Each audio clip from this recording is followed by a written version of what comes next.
నమస్కారం ETV news కు స్వాగతం ఈనాటి ముఖ్యాంశాలు పాక్ కుట్రలకు భారత సైన్యం ధీటైన సమాధానం దాయాది శిబిరాలపై దాడులు చొరబాట్ల నివారణకు కఠిన చర్యలు తప్పవని హెచ్చరిక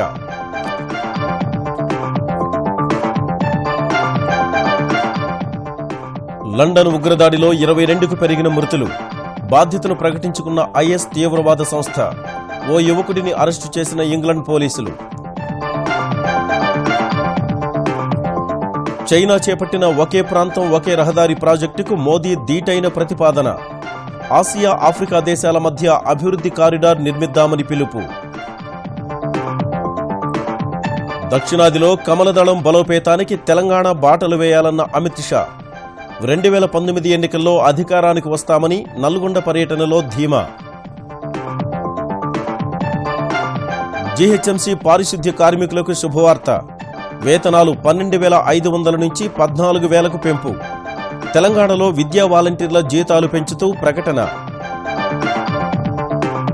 2019 లోపు 100% మరుగుదొడ్లు నిర్మించాలన్న చంద్రబాబు ఉద్దానం కనిగిరిలో ఇంటింటికి కుళాయి కోసం ప్రణాళిక ఇవ్వాలని ఆదేశాలు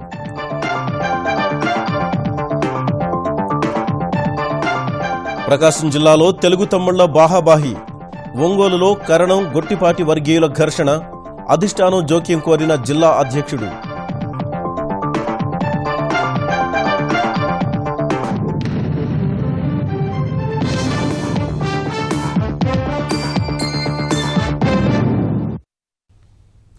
జమ్మూ కశ్మీర్లోని నియంత్రణ రేఖ వద్ద కొద్ది రోజులుగా పేటరేగిపోతున్న పాకిస్తాన్ సైన్యానికి భారత సైన్యం గట్టి జవాబిచ్చింది ఉగ్రవాదుల చొరబాటుకు ఉపకరిస్తున్న పొరుగుదేశ సైనిక శిబిరాలపై దాడి చేసి ధ్వంసం చేసింది ఈ నెల 9న జరిపిన దాడి వివరాలను వెల్లడించిన భారత సైన్యం చొరబాట్ల నివారణకు భవిష్యత్తులో మరింత కఠినంగా వ్యవహరిస్తామని హెచ్చరించింది భారత సైన్యం ప్రకటనను పాక్ సైన్యం తోసిపుచ్చింది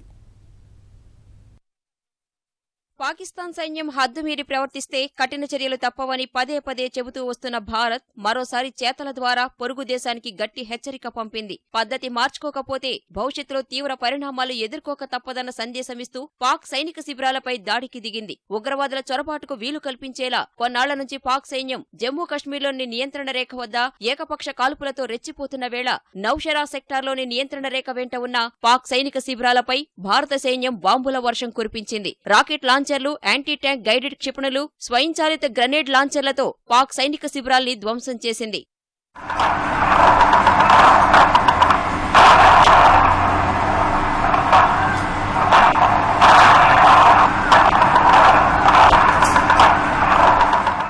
కశ్మీర్ లోయలో మంచు కరిగి ఉగ్రవాదుల చొరబాటుకు అనువైన పరిస్థితులు ఏర్పడుతున్న వేళ ఎంతో అప్రమత్తంగా వ్యవహరిస్తున్నట్లు భారత సైన్యం వివరించింది As part of our counter-terrorism strategy and to ensure that infiltration is curbed, an initiative remains with us.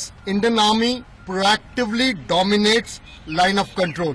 While doing so, locations aiding infiltration of terrorists are being targeted and destroyed. We want peace and tranquility in the state of Jammu and Kashmir. For this purpose, it is essential that the infiltrations along line of control are controlled, which is essential to bring down the number of terrorists in Jammu and Kashmir so that youth of Jammu and Kashmir are not adversely influenced by terrorists from across. భారత సైన్యం ప్రకటనను ఖండించిన పాక్ సైన్యం ఆ ప్రకటనలో వాస్తవం లేదని తెలిపింది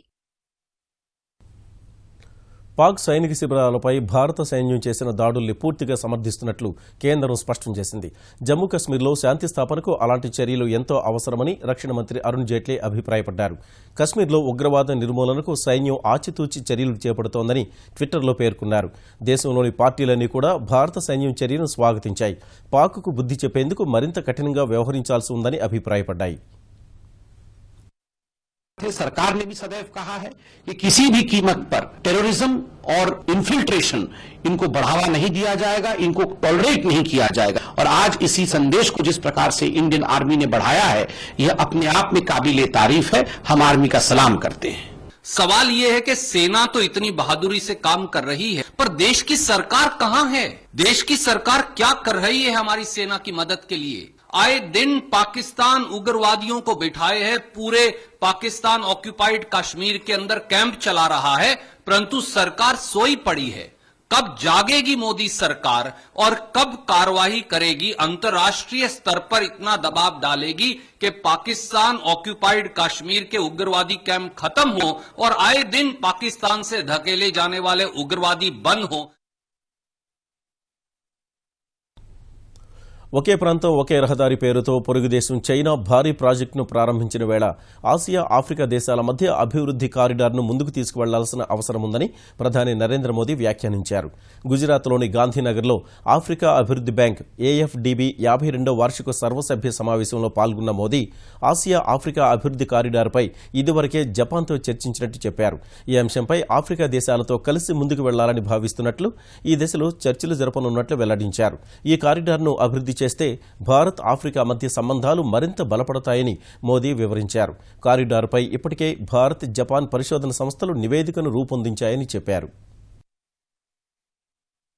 India has had strong ties with Africa for centuries. Over decades, our ties have become stronger. After assuming office in 2014, I have made Africa a top priority for India's foreign and economic policy.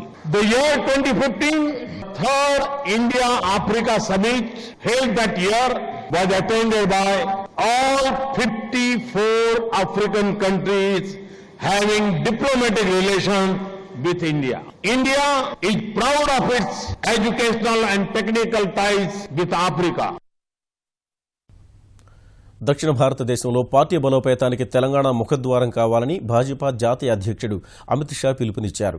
రెండో రోజు నల్గొండ జిల్లాలో పర్యటన కొనసాగించిన ఆయన 2019లో తెలంగాణలో అధికారంలోకి వస్తామని ధీమా వ్యక్తం చేశారు.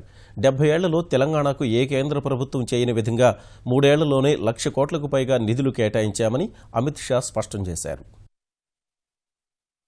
నల్గొండ జిల్లాలో రెండో రోజు పర్యటనలో వెలుగుపల్లి గ్రామానికి వెళ్లిన భాజపా అధ్యక్షుడు అమిత్ షా పండిట్ దీన్ దయాళ్ ఉపాధ్యాయ విగ్రహాన్ని ఆవిష్కరించారు. అనంతరం దళితవాడకు దీన్ దయాళ్ బస్తీగా నామకరణం చేశారు. ఆ తర్వాత కన్గల్ మండలం చిన్న మాదారంలో స్వామి వివేకానంద విగ్రహాన్ని ఆవిష్కరించారు. సర్పంచ్ భాగ్యమ్మ సారథ్యంలో గ్రామంలో కేంద్ర ప్రభుత్వ పథకాలు అమలవుతున్న తీరును పరిశీలించారు. పల్లె పల్లెకు భాజపా, ఇంటింటికి మోడీ పేరిట ఏర్పాటు చేసిన గ్రామ సభలో పాల్గొన్నారు. అక్కడి నుంచి పెద్దదేవులపల్లికి చేరుకున్న ఆయన ఇంటింటికి తిరిగి ప్రజా సమస్యలు తెలుసుకున్నారు. బూత్ స్థాయి కార్యకర్తల సమావేశంలో పార్టీ బలోపేతానికి తీసుకోవాల్సిన చర్యలపై దిశానిర్దేశం చేశారు.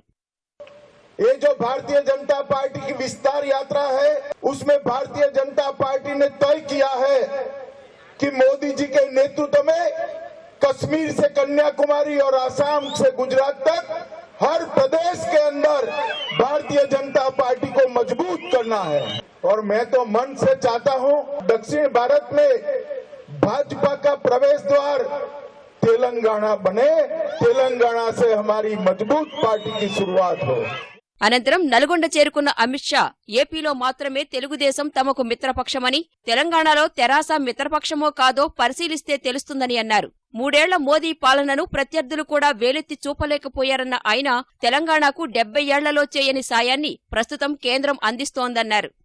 भारतीय जनता पार्टी की सरकार आने के बाद लोकल बॉडीज ग्रांट के लिए 8,764 करोड़ रुपीस मतलब 33 गुना पैसा देने का काम नरेंद्र मोदी सरकार ने किया है. एक एम्स देने का काम नरेंद्र मोदी सरकार ने किया है. ट्राइबल यूनिवर्सिटी श्री कोंडा लक्ष्मण हॉर्टिकल्चर यूनिवर्सिटी एस्टेब्लिश हो चुकी है. प्रोफेसर जयशंकर एग्रीकल्चर यूनिवर्सिटी का देने का काम किया है. हैदराबाद बेंगलोर राजमार्ग, हैदराबाद विजयवाड़ा राष्ट्रीय राजमार्ग, यादागिरी मुट्टा वारंगल चार मार्ग लाइन, गरीबों को मकान देने के लिए, घर देने के लिए 500 करोड़ रुपया और दिया गया है. इस सब का सूची बनाए तो अब तक तेलंगाना को लगभग मेरे अंदाज से 1 लाख करोड़ रुपया ज्यादा देने का काम भारतीय जनता पार्टी की सरकार ने किया है.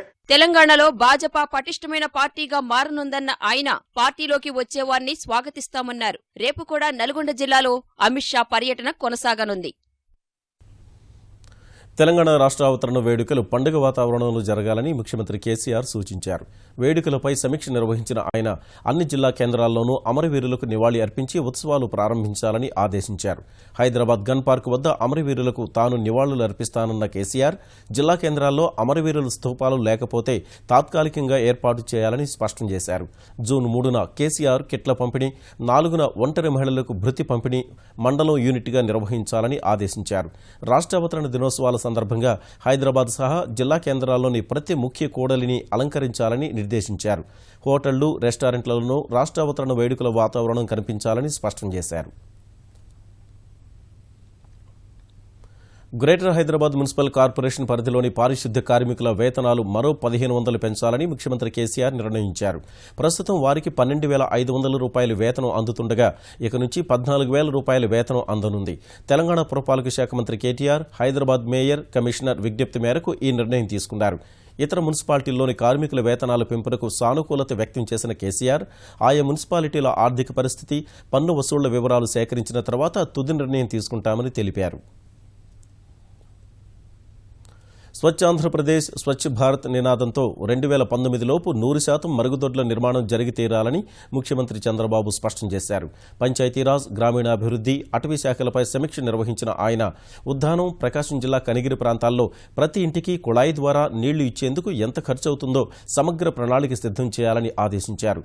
చెట్లు నరికేస్తున్నా ఏం చేస్తున్నారంటూ అటవీ శాఖ అధికారులపై మండిపడ్డ చంద్రబాబు పనితీరు మార్చుకోవాలని సూచించారు. సచివాలయంలో పంచాయతీరాజ్, గ్రామీణాభివృద్ధి శాఖలపై ఉన్నత స్థాయి సమీక్ష నిర్వహించిన ముఖ్యమంత్రి చంద్రబాబు 2019లోపు 100% మరుగుదొడ్ల నిర్మాణం జరగాలని స్పష్టం చేశారు. మరుగుదొడ్ల వినియోగం పెంచేందుకు ప్రముఖులతో ప్రచారం, విద్యార్థులు, ఎన్జీఓలతో కలిసి అవగాహన కార్యక్రమాలు నిర్వహించాలని సూచించారు. గ్రామాల్లో మరుగుదొడ్ల నిర్మాణం, వాడకంపై సర్వే చేసి 2019లోపు స్వచ్ఛ ఆంధ్రప్రదేశ్ కల సాకారం చేయాలని ఆదేశించారు. మరుగుదొడ్ల నిర్మాణం, వాడకంలో ముందుండే గ్రామాలకు ర్యాంకింగ్స్, ప్రోత్సాహకాలు ఇవ్వాలన్నారు. వర్మీ కంపోస్టు తయారీకి తీసుకుంటున్న చర్యలను అభినందించిన సీఎం రానున్న కాలంలో రసాయన ఎరువుల వాడకం తగ్గించి వర్మీ కంపోస్టు వాడకం పెరిగేలా ఉత్పత్తి పెంచాలన్నారు. జులై చివరి నాటికి ఉద్దానంలో ఎన్టీఆర్ సుజలా ప్రాజెక్టు పూర్తి చేస్తామని ఈ సందర్భంగా మంత్రి నారా లోకేష్ తెలిపారు. గ్రామాల్లో తాగునీటి సమస్య తీర్చేందుకు చేపట్టిన చర్యలను లోకేష్ వివరించగా ఇంకా ఎక్కువ పని చేయాలని చంద్రబాబు సూచించారు. ఉద్దానం, ప్రకాశం జిల్లా కనిగిరి ప్రాంతాల్లో తాగునీటికి ఎంత ఖర్చైనా పర్వాలేదన్న ముఖ్యమంత్రి ప్రతి ఇంటికి ట్యాప్ ద్వారా నీరు ఇవ్వడానికి ఎంత ఖర్చవుతుందో సమగ్ర ప్రణాళిక సిద్ధం చేయాలని ఆదేశించారు. గ్రామాల్లో ఎల్ఈడీ బల్బుల ఏర్పాటు, 45 రోజుల్లో 5 లక్షల బల్బుల ఏర్పాటుపై చంద్రబాబుకు ప్రజెంటేషన్ ద్వారా లోకేష్ వివరించారు. మంత్రి కృషిని అభినందించిన ముఖ్యమంత్రి 2019లోపు అన్ని గ్రామాల్లో ఎల్ఈడీ బల్బులు అమర్చాలని ఆదేశించారు. చెట్ల నరికివేతపై అటవీశాఖ అధికారుల ఉదాసీనత సరికాదన్న సీఎం చెట్లను ట్రాన్స్ప్లాంటేషన్ చేసే అవకాశమున్నా నిర్లక్ష్యంగా వ్యవహరిస్తున్నారని ఆగ్రహం వ్యక్తం చేశారు. దేశ విదేశాల్లో ఉన్న విత్తనాలను సేకరించి ఆంధ్రప్రదేశ్లోని అన్ని జిల్లాల్లో చెల్లించాలని ఆదేశించారు. ఆంధ్రప్రదేశ్లో భూముల క్రయ విక్రయాల్లో జరుగుతున్న అవినీతి అక్రమాలను సమర్థంగా అడ్డుకునేలా నూతన సాంకేతికతతో ప్రణాళిక సిద్ధం చేయాలని ముఖ్యమంత్రి చంద్రబాబు అధికారులను ఆదేశించారు. సచివాలయంలో ఐటీ శాఖపై సమీక్ష నిర్వహించిన ఆయన ఫైబర్ గ్రిడ్ ప్రాజెక్టును త్వరితగతిన పూర్తి చేయాలని అధికారులకు సూచించారు. ప్రజల సమస్యలపై స్పందించేందుకు త్వరలో కాల్ సెంటర్ ప్రారంభించబోతున్నట్లు చెప్పారు. తిరుపతి, విశాఖ, అమరావతి మెగా సిటీలుగా రూపాంతరం చెందుతాయన్న చంద్రబాబు అధికారులు సమన్వయంతో పనిచేస్తూ ఆ నగరాల్లో పరిశ్రమల స్థాపనకు కృషి చేయాలని సూచించారు. ఆంధ్రప్రదేశ్ ఐటీ మంత్రి నారా లోకేష్ ఇప్పటివరకు తమ శాఖలో సాధించిన ప్రగతి సహా భవిష్యత్ లక్ష్యాలను ముఖ్యమంత్రికి వివరించారు.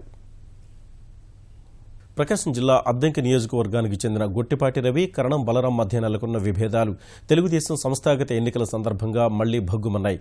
ప్రకాశం జిల్లా తెలుగుదేశం అధ్యక్షుడి ఎన్నిక కోసం వచ్చిన ఇరు వర్గాలు ఒంగోలు A1 కన్వెన్షన్ హాల్లో బాహాబాహీకి దిగడం తీవ్ర ఉద్రిక్తతకు దారితీసింది. ప్రకాశం జిల్లా బల్లికురువ మండలం వేమవరంలో ఈ నెల 19న జరిగిన జంట హత్యల తరువాత తెలుగుదేశం నేతలు కరణం బలరాం కృష్ణమూర్తి, గొట్టిపాటి రవికుమార్ మధ్య నెలకొన్న విభేదాలు పతాక స్థాయికి చేరాయి. ఒంగోలు A1 కన్వెన్షన్ హాలులో జిల్లా తెలుగుదేశం అధ్యక్ష ఎన్నికకు తమ అనుచరులతో కలిసి ఇరువురు నేతలు హాజరయ్యారు. ఈ సందర్భంగా ఇరు వర్గాలు తలపడ్డాయి. కరణం, గొట్టిపాటి ఒకరిపై ఒకరు చెయ్యి చేసుకునే పరిస్థితి తలెత్తగా పోలీసులు అతికష్టం మీద నిలువరించారు.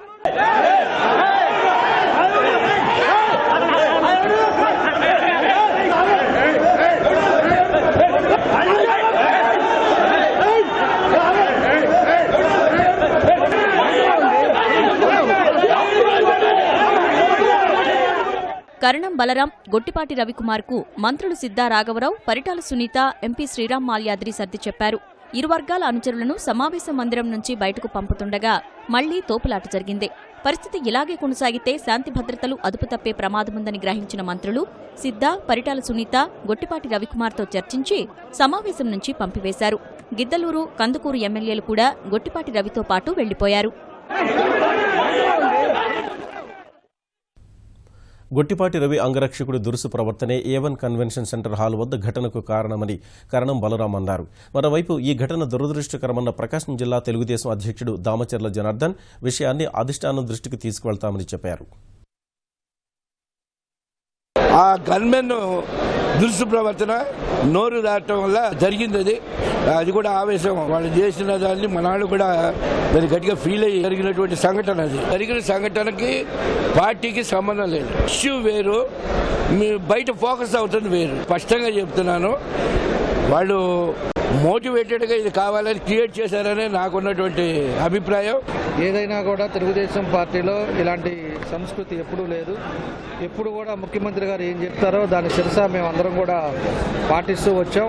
2-3 సార్లు ఇన్సిడెంట్స్ అద్దంకి నియోజకవర్గం వల్ల ఈరోజు జిల్లాలోనే ఇబ్బందికరమైన పరిస్థితి మేము చూస్తూ ఉన్నాం. దీన్ని కూడా ముఖ్యమంత్రి గారి దృష్టికి తప్పకుండా మేము తీసుకెళ్లి దీన్ని ఏదో విధంగా ఆయనే సొల్యూషన్ చేయాల్సిన బాధ్యత ఉంది. రాష్ట్రపతి పదవికి ఎన్నిక పెట్టే పరిస్థితి లేకుండా ఏకగ్రీవం కావాలనే ఉద్దేశంతోనే ఎన్డీఏకు మద్దతు ప్రకటించామని ఆంధ్రప్రదేశ్ ప్రతిపక్ష నేత జగన్ అన్నారు. సభాపతి కోడెల శివప్రసాదరావు ఎన్నికకు కూడా సహకరించిన విషయాన్ని గుర్తు చేసిన జగన్, నారాయణ రెడ్డిని హత్య చేయడం ద్వారా పత్తికొండలో పోటీ లేకుండా చేసుకోవాలని అధికార పార్టీ కుట్ర పన్నిందని ఆరోపించారు.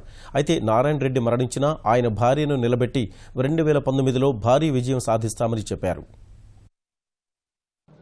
రాజకీయాలలో ఉన్నప్పుడు హుందాతనం ఉండాలి. శత్రువులను సైతం ప్రేమించే గుణం కూడా చేత కావాలి. మ్యాండేట్ ఇచ్చేది ప్రజలు. ఇవాళ వీళ్ళు దుర్బుద్ధితో నారాయణ రెడ్డి గారిని చంపారు. రేపొద్దున అదే పత్తికొండ నియోజకవర్గం నుంచి వైఎస్ఆర్ కాంగ్రెస్ పార్టీ అభ్యర్థి బ్రహ్మాండమైన 50,000 మెజార్టీతో గెలిచే పరిస్థితి కూడా వస్తుంది. ఆ కుటుంబం నుంచి క్యాండిడేట్గా కూడా నిలబడబోతారు. ఉపాధ్యాయ పోస్టుల భర్తీకి వీలైనంత త్వరలో నియామక ప్రకటన వెలువడుతుందని తెలంగాణ ఉప ముఖ్యమంత్రి కడియం శ్రీహరి తెలిపారు. ఈ విషయంలో తాను డెడ్ లైన్ స్వీకరించబోనన్న ఆయన డిఎస్సి, టెట్ ఉమ్మడిగా నిర్వహించాలా లేదా అనే విషయమై న్యాయ సలహా తీసుకుంటున్నట్లు వివరించారు.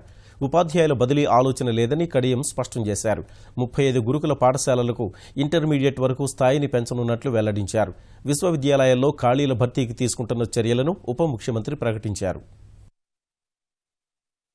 తెలంగాణ రాష్ట్రంలో ఉన్న 11 విశ్వవిద్యాలయాల్లో 1,551 పోస్టులకు గాను ఈ సంవత్సరం 1,061 పోస్టులను భర్తీ చేయడానికి ముఖ్యమంత్రి గారు ఆమోదం తెలిపారు. 8,792 రెగ్యులర్ టీచర్స్ ను నియామకం చేయడానికి ముఖ్యమంత్రి గారు ఆమోదం తెలిపారు. ఆ లోపట పాఠశాలలు నష్టపోవద్దు, విద్యార్థులు నష్టపోవద్దు అనే ఉద్దేశంతోనే 11,428 మంది విద్యా వాలంటీర్లను నియామకం చేసుకోవడానికి కూడా ఆమోదం తెలిపారు. గతంలో విద్యా వాలంటీర్కు 8,000 రూపాయల హానరోరియం మాత్రమే ఇచ్చేది. ఇప్పుడు దాన్ని 12,000 రూపాయలకు పెంచుతూ కూడా నిర్ణయం తీసుకోవడం జరిగింది. విభజన చట్టంలో ఇచ్చిన హామీ మేరకు ఆంధ్రప్రదేశ్లోని కడప, తెలంగాణలోని బయ్యారం వద్ద ఉక్కు పరిశ్రమ ఏర్పాటుకు మరోసారి అధ్యయనం చేస్తున్నట్లు కేంద్ర ఉక్కు శాఖ మంత్రి చౌదరి బీరేంద్ర సింగ్ తెలిపారు. గతంలో స్టీల్ అథారిటీ ఆఫ్ ఇండియా సహా మరో కమిటీ ఇచ్చిన నివేదికల్లో ఇనుప ఖనిజం అందుబాటులో లేదని పేర్కొన్నట్లు ఆయన తెలిపారు. ఆయా నివేదికలపై తనకు అసంతృప్తి ఉందని ఢిల్లీలో వివరించారు.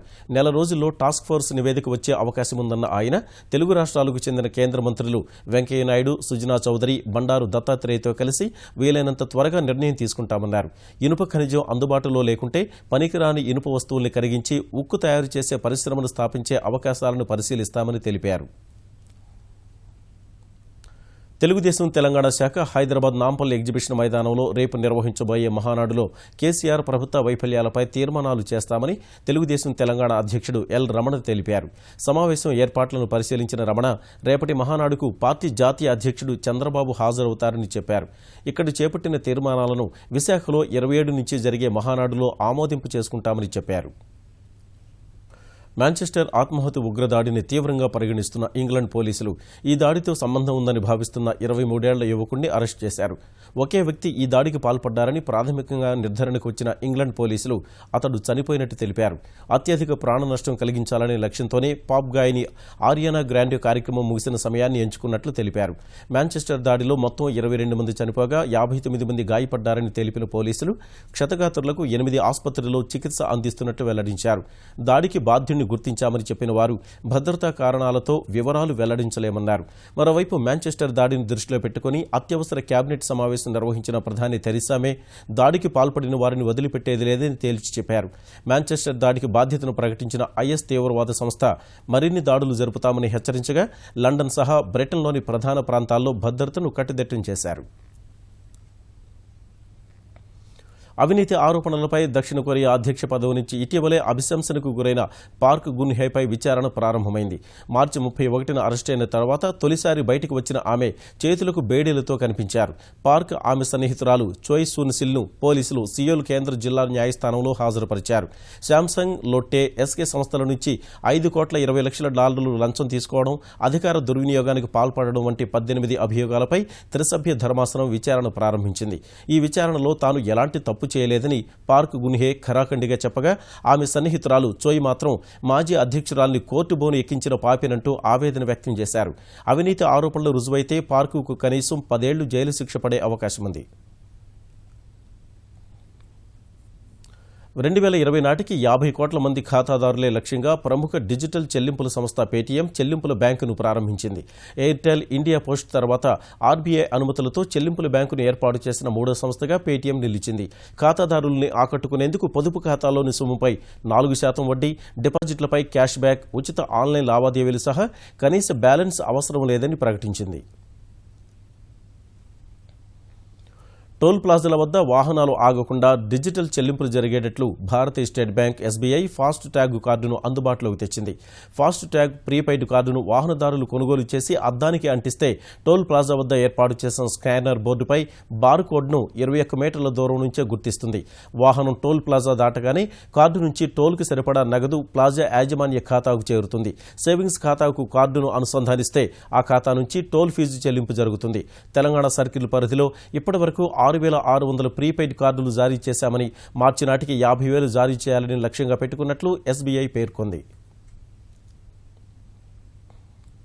అంతర్జాతీయ విపణుల నుంచి మిశ్రమ సంకేతాలు వెలువడడం సహా మదుపర్లు లాభాల స్వీకరణకు దిగిన వేళ స్టాక్ మార్కెట్లు ఇవాళ నష్టాల్లో ముగిశాయి. క్రితం 2 సెషన్లలో 136 పాయింట్లు లాభపడిన సెన్సెక్స్ ఇవాళ 206 పాయింట్లు కోల్పోయింది. ఈ ఉదయం 30,554 వద్ద ప్రారంభమైన సూచీ మొదట్లో లభించిన కొనుగోళ్ల మద్దతుతో 30,611 పాయింట్ల గరిష్ట స్థాయిని తాకింది.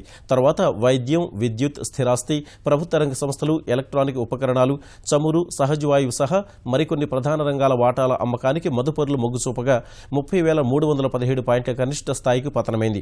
చివరకు 30,365 వద్ద స్థిరపడింది. జాతీయ స్టాక్ ఎక్స్చేంజ్ సూచీ నిఫ్టీ 52 పాయింట్లు తగ్గి 9,386 వద్ద ముగిసింది. ఈటీవీ న్యూస్ సమాప్తం. నమస్కారం.